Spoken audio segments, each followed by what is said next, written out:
খবর 24 সাথে আপনাকে স্বাগত। নতুন নতুন খবর জানার জন্য আমাদের চ্যানেলে চোখ রাখুন।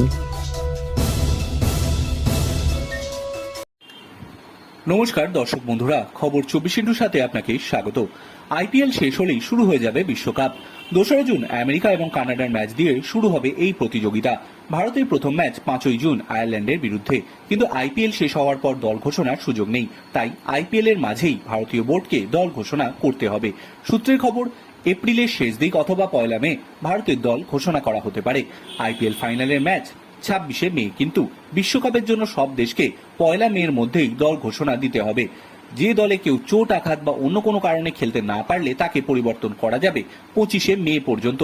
এক সংবাদ মাধ্যমের প্রতিবেদন অনুযায়ী 1 মে অর্থাৎ শেষ দিনই ভারতের দল জানানো হবে। আবার কেউ কেউ দাবি করেছেন এপ্রিলের শেষ দিকেও দল ঘোষণা করা হতে পারে। দল ঘোষণার আগে বেশ কিছু জল্পনা রয়েছে।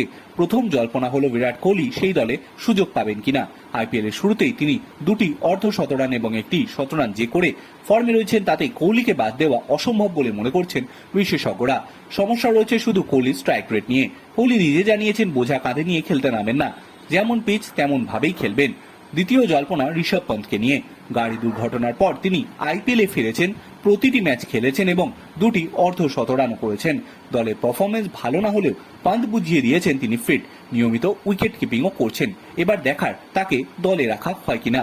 ব্যুরো রিপোর্ট, খবর 24/7।